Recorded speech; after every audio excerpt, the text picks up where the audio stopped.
Hello dear students, I am myself Andy Joshi and today I am going to teach you the very important topic and the title is figures of speech. प्रिय छात्रों नमस्कार। आज मैं आप सभी को एक बहुत ही महत्वपूर्ण टॉपिक जिसका टाइटल है फिगर्स ऑफ स्पीच इसको समझाने के लिए जा रहा हूं। First of all I want to tell you, सबसे पहले मैं आपको बताना चाहता हूं that this topic gives us 4 marks in intermediate exams में ये टॉपिक जो है हमको 4 मार्क्स प्रोवाइड कराता है and it's very easy to score 4 marks in this particular topic. इस पर्टिकुलर टॉपिक से 4 मार्क्स गेन करना, प्राप्त करना बहुत ही आसान सा कार्य है because figures of speech are only 7, क्योंकि फिगर्स ऑफ स्पीच जो हैं वो केवल 7 हैं and we have to learn their definitions with one example each. हमको क्या करना होता है, इस क्वेश्चन को सॉल्व करने के लिए हमको जो 7 फिगर स्पीच हैं उनकी डेफिनेशन को याद करना होता है और साथ ही साथ एक एग्जाम्पल याद करना होता है। इस प्रकार से आसानी से हम 4 मार्क्स जो हैं वो प्राप्त कर सकते हैं। First of all we must know, हमको यह भी जानने की बहुत आवश्यकता है कि What is figure of speech and what is their importance? Figure of speech क्या होते हैं और उनका महत्व क्या होता है? So dear students, I want to tell you, मैं आपको बताना चाहता हूं फिगर स्पीच का हिंदी अर्थ होता है अलंकार, फिगर स्पीच का हिंदी अर्थ होता है गहना, फिगर स्पीच का हिंदी अर्थ होता है आभूषण अर्थात jewellery, ornaments etcetera.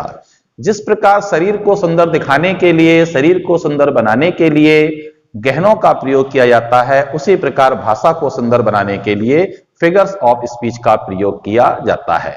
So dear students, it's a very easy topic as well as it's a very important topic and it's very easy topic to get 4 marks in your board exams. So this question appears in UP board exams, in CBSE and ICSE board also. So let us try to understand it very carefully.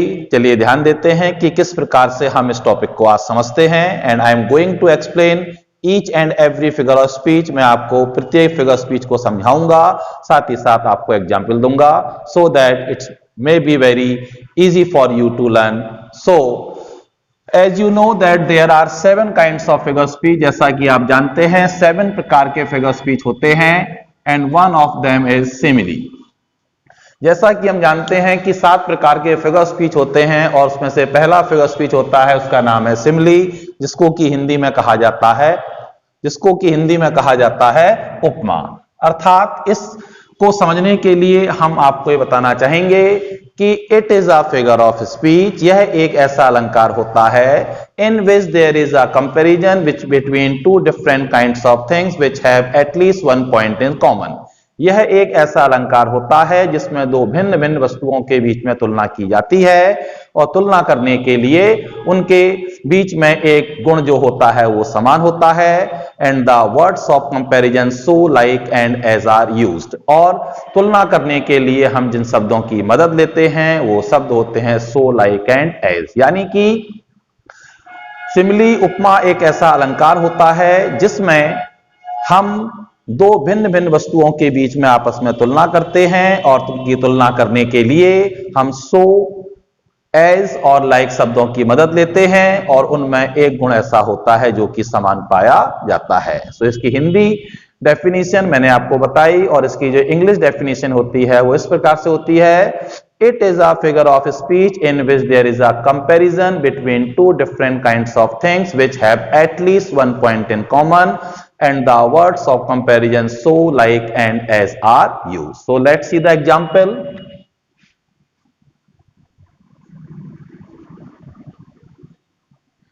The night was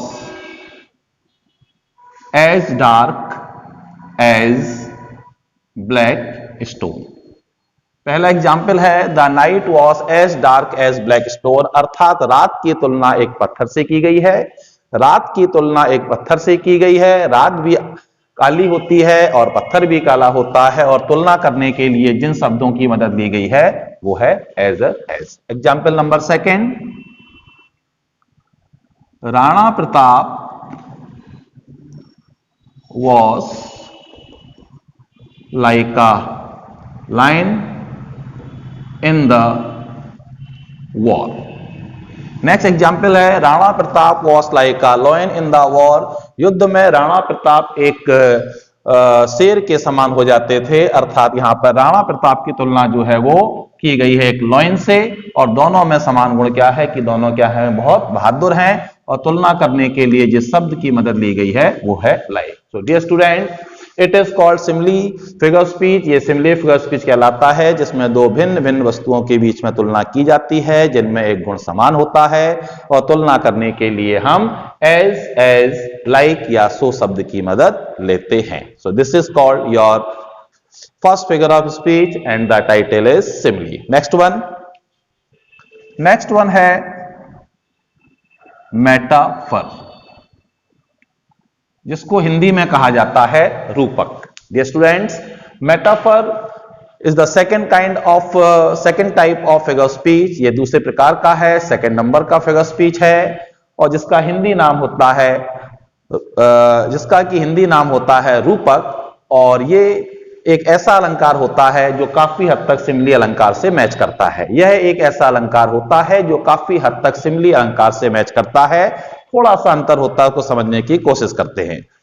तो इसकी definition कुछ इस प्रकार से होती है, metaphor is a figure of speech in which there is a comparison between two different kinds of things but the words of comparison so like and as are not used. क्या इसकी परिभाषा होती है? यह एक ऐसा अलंकार होता है जिसमें दो भिन्न भिन्न वस्तुओं के बीच में तुलना की जाती है जिनमें एक गुण समान होता है, लेकिन तुलना करने के लिए सो, लाइक और एज शब्द की मदद नहीं लेते हैं। अर्थात it is a figure of speech in which there is a comparison between two different kinds of things but the words of comparison so, like and as are not used. यह एक ऐसा अलंकार होता है जिसमें दो भिन्न भिन्न वस्तुओं के बीच में तुलना की जाती है जिनमें एक गुण समान होता है, लेकिन तुलना करने के लिए सो, लाइक और एज शब्द की मदद नहीं लेते हैं। तो काफी हद तक ये फिगर स्पीच जो है ये सिमिली फिगर स्पीच से मैच करता है। अंतर सिर्फ इतना होता है कि सिमिली में दो वस्तुओं के बीच में तुलना करने के लिए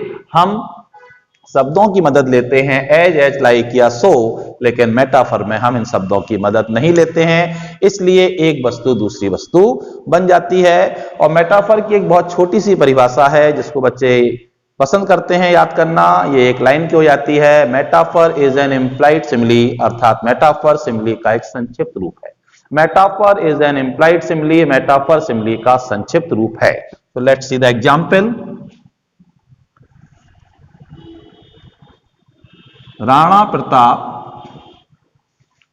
was a lion in the war।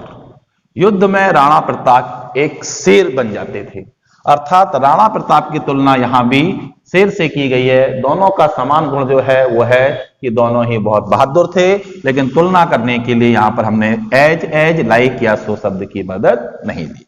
Example number second, camel is the ship of desert. Camel is the ship of desert. ऊंट रेगिस्तान का जहाज होता है। ऊंट रेगिस्तान का जहाज होता है, अर्थात ऊंट की तुलना जो है वो किससे की गई है? रेगिस्तान के जहाज से की गई है। जिस प्रकार जहाज एक स्थान से दूसरे स्थान तक सामान ले जाने का कार्य करता है, उसी प्रकार कैमल जो है वो डेजर्ट में एक स्थान से दूसरे स्थान तक सामान ले जाने का कार्य करता है। ये दोनों में एक गुण समान है, लेकिन तुलना करने के लिए सो, एज या लाइक शब्द की मदद नहीं ली गई है। सो वी कैन से कि सिमिली और मेटाफर में बहुत ज्यादा अंतर नहीं होता है। Okay, now move to number third, that is called oxymoron. Dear student, this is the third kind of figure speech. यह तीसरे प्रकार का फिगर स्पीच होता है जिसका हिंदी नाम होता है विरोधाभास, जिसका हिंदी मीनिंग होता है, हिंदी अर्थ होता है विरोधाभास, जिससे कि नाम से ही अर्थ स्पष्ट हो जाता है कि निश्चित रूप से इसमें किसी ऐसी बात का वर्णन किया गया होगा जिसका आपस में मीनिंग अपोजिट होगा, कंट्रास्ट होगा, विरोधाभासी होगा। अर्थात oxymoron is a kind of figure of speech in which there is an association of the two words or phrases which have opposite meanings। अर्थात ऑक्सीमोरॉन एक ऐसा अलंकार होता है, ऑक्सीमोरॉन एक ऐसा अलंकार होता है जिसमें दो ऐसे शब्दों या दो ऐसे वाक्यांशों का मेल होता है जिनका आपस में मीनिंग अपोजिट होता है। अर्थात it is a figure of speech in which there is an association of two words or phrases which have opposite meanings। यह एक ऐसा अलंकार होता है जिसमें ऐसे दो शब्द पाए जाते हैं या ऐसे दो वाक्यांश पाए जाते हैं जिनका आपस में मीनिंग अपोजिट होता है। Let us see the examples। This student is regularly irregular. यह छात्र जो है वो रेगुलरली इर्रेगुलर है। तो हम देख रहे हैं यहां पर ऐसे टू वर्ड्स है जिनका आपस में मीनिंग अपोजिट है। रेगुलर का अपोजिट मीनिंग इर्रेगुलर होता है और इर्रेगुलर का अपोजिट मीनिंग रेगुलर होता है। अर्थात यह छात्र नियमित रूप से अनियमित है। तो यहां पर हम ऐसे दो शब्दों का एक समूह देखते हैं जिनका आपस में मीनिंग अपोजिट होता है। नंबर सेकंड एग्जाम्पल इसका हम देखते हैं। This is an open secret। This is an open secret। यह एक खुला रहस्य है। तो हम यहां पर देखते हैं दो अपोजिट वर्ड्स पाए जाते हैं, ओपन और सीक्रेट। अर्थात जो सीक्रेट होता है वो ओपन नहीं होता है और जो ओपन हो जाता है वह सीक्रेट नहीं रहता है। जो सीक्रेट होता है वह ओपन नहीं होता है और जो ओपन हो जाता है वह सीक्रेट नहीं होता है। तो यह एक खुला रहस्य है। अर्थात जो खुल जाता है वो रहस्य नहीं होता है और जो रहस्य होता है वो कभी खुलता नहीं है। तो ऑक्सीमोरॉन एक इस प्रकार का फिगर स्पीच है, इस प्रकार का अलंकार है जिसमें ऐसे दो शब्दों या वाक्यांशों का एक समूह पाया जाता है जिनका आपस में मीनिंग अपोजिट होता है। Now let us move to number 4।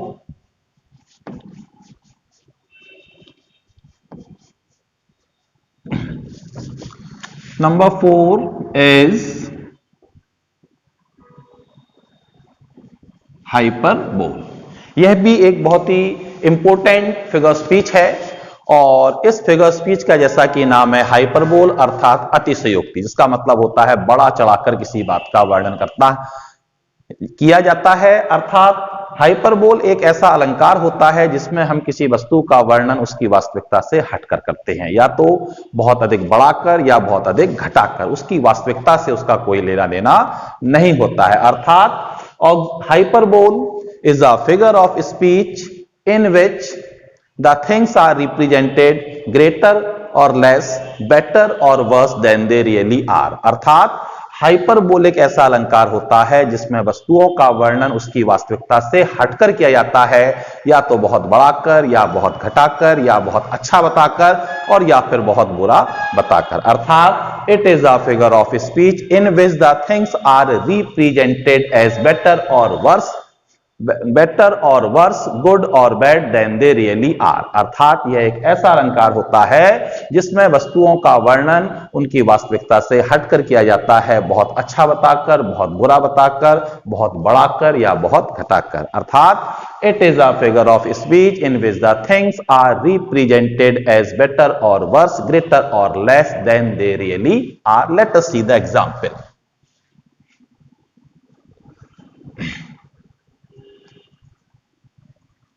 I have not seen my friend from ages। मैंने युगों युगों से अपने फ्रेंड को नहीं देखा है। तो अर्थात आप देख सकते हैं एक युग में कई साल होते हैं और हमारा फ्रेंड जो होता है हार्डली उससे हम 1 साल से नहीं मिले होंगे, 2 साल से नहीं मिले होंगे, 3 साल से नहीं मिले होंगे, लेकिन एजिस से, युगों युगों से। अर्थात यहां पर बात को बड़ा चढ़ाकर कहा गया है, लेकिन वाक्य का मीनिंग है मैंने अपने मित्र को बहुत लंबे समय से नहीं देखा है। लेकिन युगों से ना देखा हो दैट इज नॉट पॉसिबल, क्योंकि युगों में तो हजारों साल आते हैं और एक इंसान की जो एज होती है 50, 60, 70, 80 लगभग इतनी ही होती है। तो ये सेंटेंस जो है किसका भाव प्रकट करता है? ये एक ऐसा सेंटेंस है जो बड़ा चढ़ाकर भाव को प्रकट करता है। फिर है sentence number 2,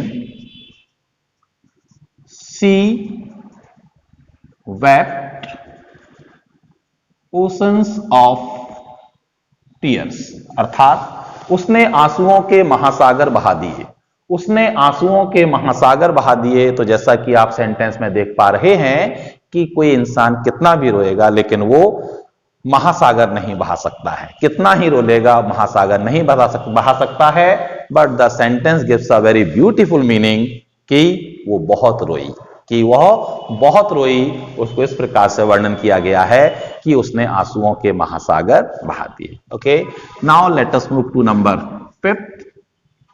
it is called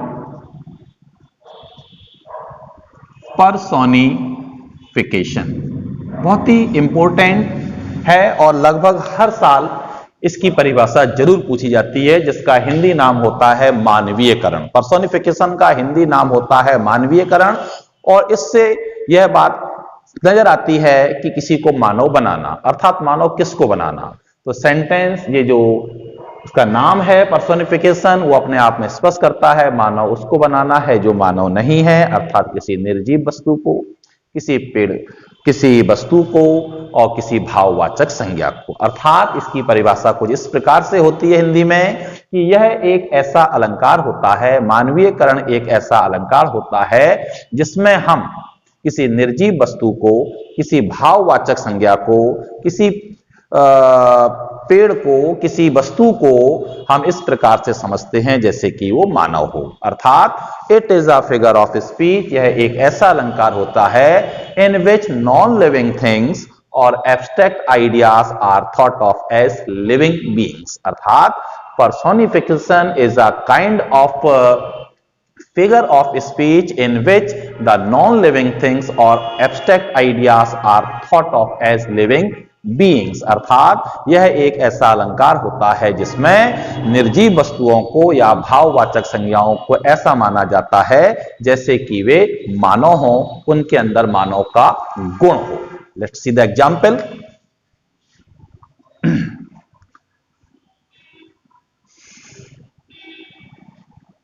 Let us see the example.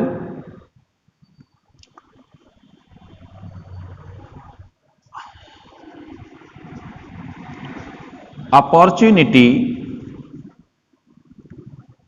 knocks at the door but once। अर्थात भाग्य दरवाजे पर केवल एक बार दस्तक देता है। भाग्य दरवाजे पर केवल एक बार दस्तक देता है।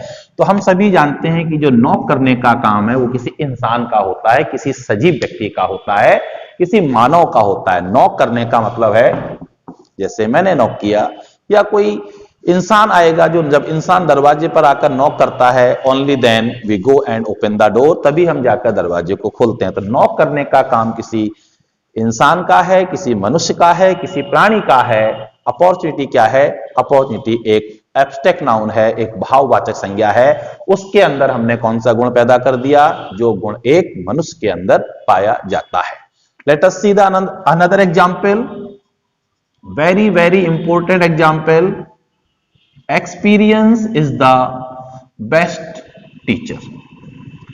Experience is the best teacher बहुत ही इंपॉर्टेंट है, काफी सुना हुआ है।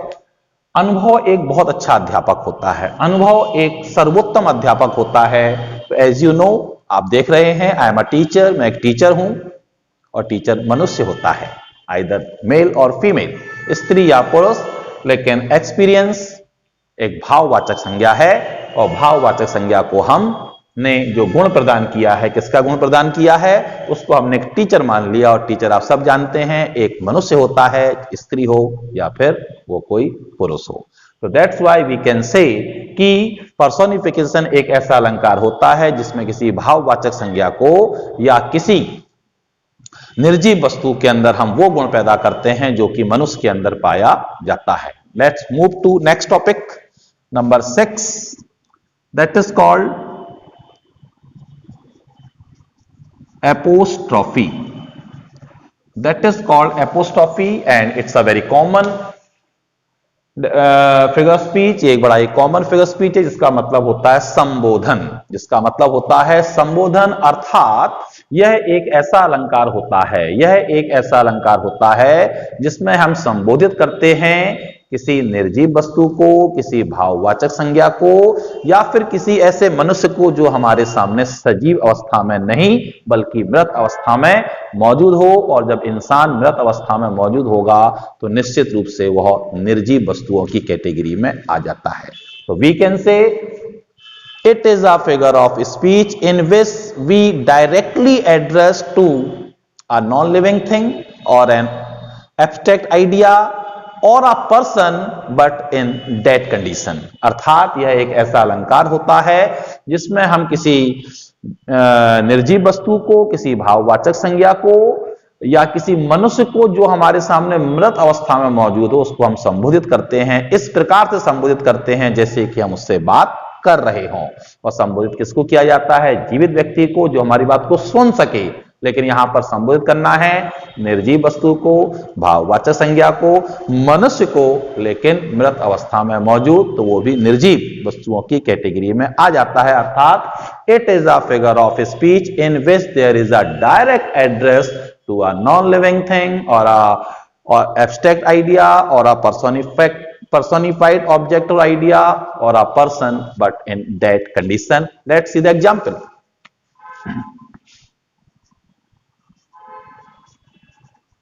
Oh death, why are you so cruel। हे मृत्यु तुम इतनी निर्दयी क्यों हो। हे मृत्यु तुम इतनी निर्दयी क्यों हो। तो हम किससे बात कर रहे हैं? हम बात कर रहे हैं एक भाववाचक संज्ञा से। मृत्यु को हमने महसूस कर सकते हैं लेकिन हम इसे देख नहीं सकते, इसे हम छू नहीं सकते, लेकिन हम बात इससे ऐसे कर रहे हैं जैसे कि हमारे सामने सजीव अवस्था में मौजूद हो, किसी व्यक्ति के रूप में मौजूद हो। हे मृत्यु तुम इतनी निर्दयी क्यों हो। हे मृत्यु तुम इतनी निर्दयी क्यों हो। तो dear student, let us see the another example.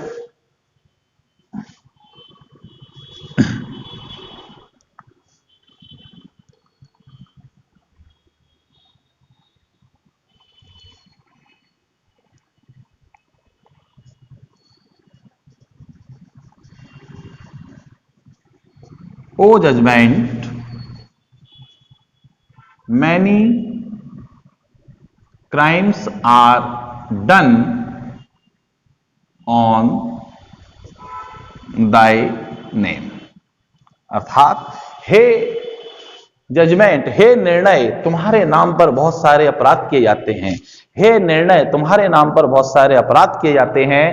अर्थात हम इस प्रकार जजमेंट से एक भाववाचक संज्ञा से बात कर रहे हैं जैसे कि मान के चलिए वो हमारे सामने एक मनुष्य के रूप में मौजूद हो, सजीव वस्तु के रूप में, सजीव व्यक्ति के रूप में मौजूद हो। एक एग्जाम्पल और देखते हैं यहां पर हम। ओ जूलियस सीजर दो आर्ट माइटी येट। अर्थात हे जूलियस सीजर तुम अभी भी शक्तिशाली हो।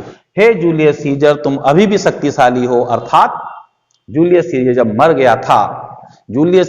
गया था तो षड्यंत्रकारियों ने उससे कहा, हे जूलियस सीजर तुम अभी भी शक्तिशाली हो। अर्थात इंसान मरने के बाद कैसे शक्तिशाली हो सकता है? तो व्यक्ति हमारे सामने मौजूद तो है लेकिन किस रूप में मौजूद है? मृत अवस्था में, अर्थात एक निर्जीव वस्तु के रूप में। तो ये एपोस्ट्रोफी अलंकार होता है।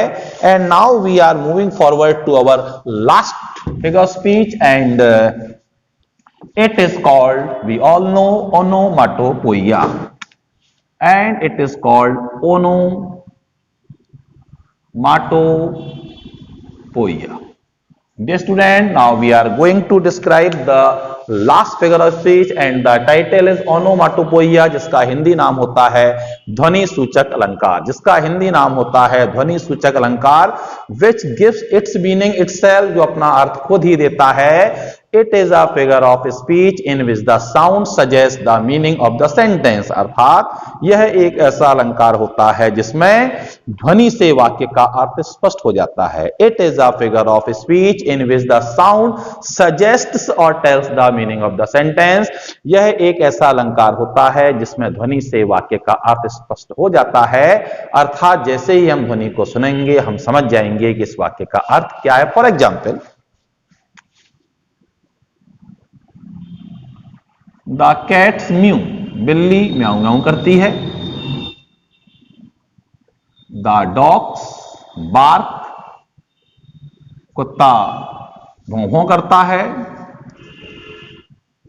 The snake hisses in the Bush. तो आप देख सकते हैं कि बिल्ली म्याऊ म्याऊ करती है। म्याऊ की आवाज सुनते हम समझ जाते हैं कि यह बिल्ली है, ना कि कुत्ता। बार्क अर्थात भौंकने की आवाज सुनकर हम समझ जाते हैं कि ये कुत्ता है, ना कि बिल्ली। और हिस यानी कि फुंकार की आवाज सुनते ही हम समझ जाते हैं कि ये बिल्ली नहीं है, कुत्ता नहीं है, बल्कि क्या है, ये एक स्नेक है। So dear student, this is all about your figure speech topic. ये फिगर स्पीच टॉपिक के बारे में सब कुछ मैंने आपको बताया। And it's very easy to learn, very easy to understand and very easy to get 4 very valuable marks in your board exam.